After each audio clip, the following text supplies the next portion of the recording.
In this series, I'll help you build the best team comp surrounding your favorite character with just the units you own. That's right, I'll be going through every character in the game, so regardless if you want to build around powerhouse damage dealers like Diluc and Keqing, or if you want to build around less popular DPS units, this is the series for you.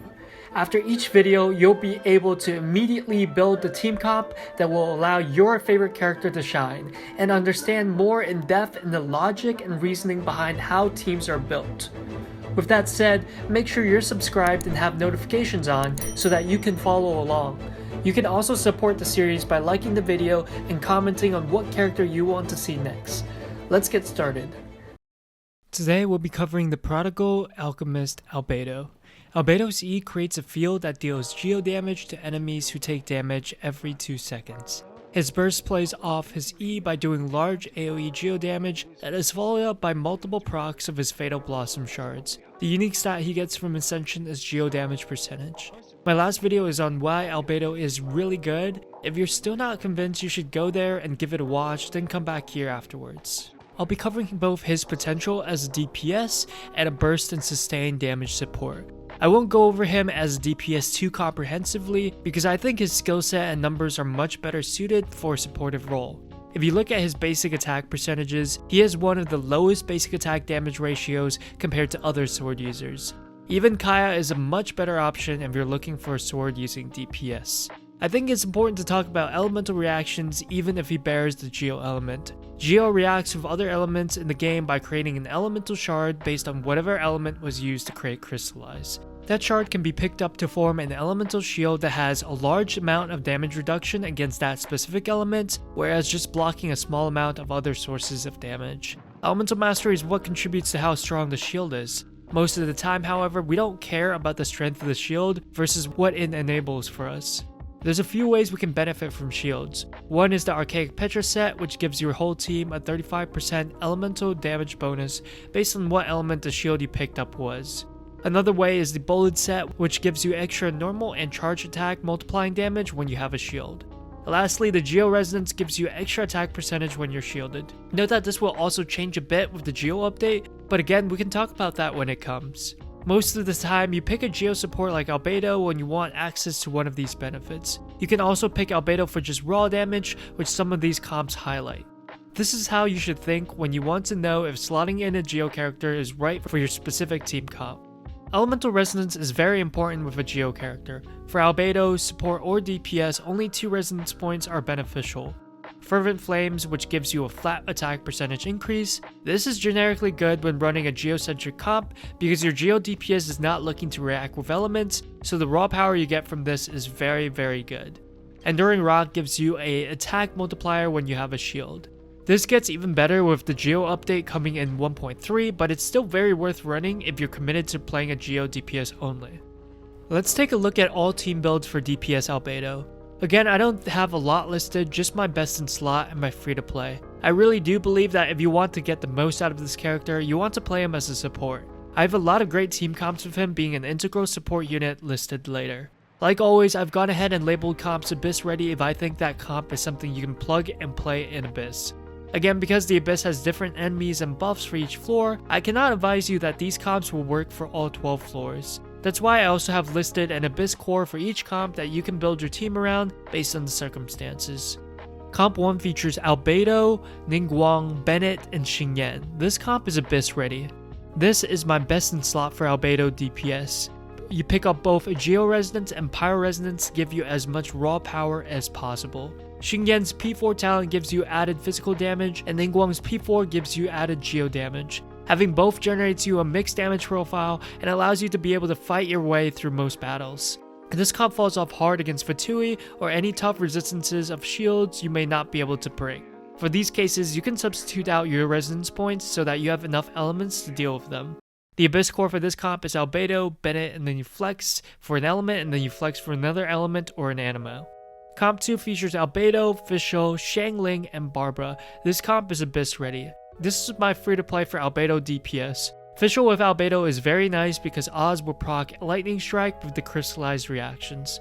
Throw Xiangling in there and you constantly have turrets to put up and make the most out of Albedo's E. You would alternate between Gooba and Oz because you don't want to trigger overload and blow your enemies away.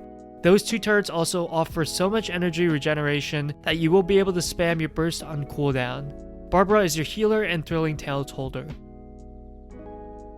Let's dive into all support Albedo team builds. Albedo does a lot of sustained damage with his E and generates energy even when he's not on the field. His burst also scales hard and does a lot of damage. Whether you use him as a battery, extra AoE chip damage, or both, he's a very good addition to your team when you have that extra slot. Let's examine where he excels the most in. Comp 1 features Ningguang, Albedo, Bennett, and Venti or Sucrose. This comp is Abyss ready. Ningguang finally has a best in slot support. For a time, you ran Ningguang with Geo Traveler for added burst DPS, or Noelle for sustain, or Zhongli for crowd control and durability. However, none of these three options are as good as what Albedo is able to provide. Albedo works so well with Ningguang by providing extra damage that synergizes so well with Ningguang's C1. Ningguang's basic attacks being able to hit multiple enemies means that Albedo's Blossoms also hits multiple enemies and gives you so much AoE damage.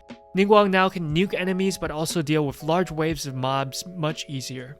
Venti works so well with these two because it groups enemies in a tight space for your C1 Ningguang to do maximum AoE damage and have Albedo's E encompass all the enemies and hit them all as well. You may think Anemo and Geo is a bad combination, but don't knock it until you try it, it's really good. Bennett is here for raw DPS buff and healing. Geo Resonance is great since you're already running a Geo DPS and will multiply the damage that you deal. The buffs coming in 1.3 synergize perfectly with Ningguang and Albedo's damage profile being Geo-centric. Comp 2 features Child, Fischl, Albedo, and Jean, or Venti, and this comp is Abyss ready.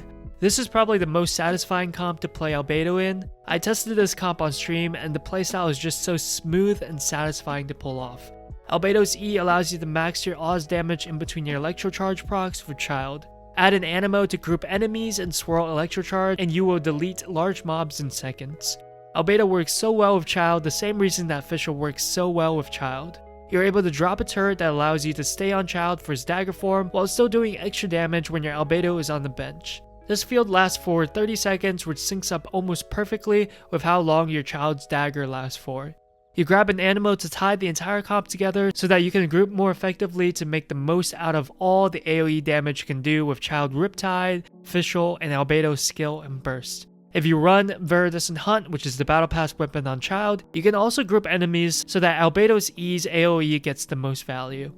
The combo sequence for this comp is Albedo E, into Fischl Q, into Jean Q, into Albedo Q, Child E, Child auto attack sequence, and then you finish whoever's left with Child Q in melee form.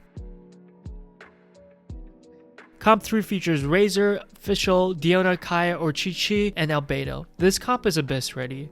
Instead of playing Zhongli, you're replacing him with less crowd control but more sustain and AoE damage. You would play Razor how you normally would, proccing Superconduct every 12 seconds.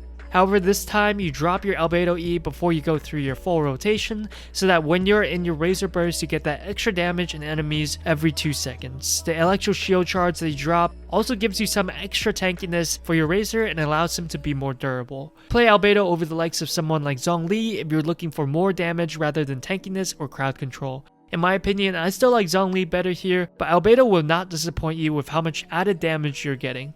Comp 4 features Keqing, Xingqiu, Albedo, and Venti, or Jean and Sucrose. This comp is Abyss ready. Usually you play Keqing with Electro Resonance, however in this case, I think you can forego it for some extra damage. Albedo's E provides you with a respectable energy resource, and along with an Anemo character and Xingqiu, you should still be able to play Keqing like you usually do. You have Keqing and Xingqiu as your main 1-2 punch Electro Charge, while Albedo serves as extra damage in between. You still want an Anemo because you want to group enemies for max Electro Charge efficiency. The crystallized shards that you drop are also great if you run Archaic Petra 4-piece regardless of its Hydro and Electro, since your damage profile contains so much of both. The combo sequence for this comp is Venti Q, Albedo E, Albedo Q, Kaching E, Xingqiu Q, and then Kaching auto attack.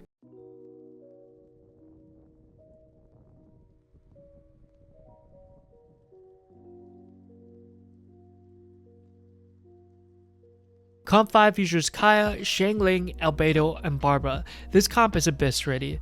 This is my free to play for Albedo support. I think Kaya DPS is one of the most underrated characters in the game, especially with the cryo domain out. He's set up to do damage comparable to some of the 5-star carries. For this free to play version, Kaya and Xiangling are paired together for Mel. Barbara is your traditional healer and Thrilling Tales holder, and Albedo is an extra damage source that complements the likes of Guba and Kaya's spammable AoE cryo skill really well. This comp has all the elements needed to handle any Fatui or shields and is very versatile in its damage makeup. You have great single target and AoE options for a variety of different engagements. Even without an animo to deal with mobs, Kaya and Xiangling bursts work so well together, and Albedo adds even more AoE to the mix.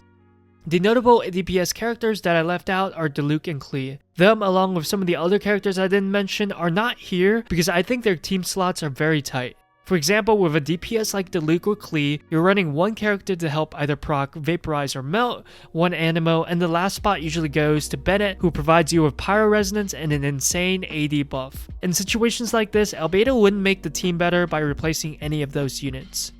Overall, I think Albedo is certainly the best Geo support character available. If you want to think of a simple example, he's quite like a Geo version of Fischl. He adds reliable energy generation and very good numbers for his sustained damage and burst support abilities. He also allows your team to have a more versatile damage profile. I won't say he's a must get, your teams will do fine without him and won't be at a disadvantage in terms of max potential. However, he's certainly fun. With the new Geo changes in 1.3, he's in the position to become one of the better generic supports in the game. All I'm saying is that you shouldn't dismiss him just because he's Geo, and the damage he's able to provide might surprise you. Thanks for watching, till next time.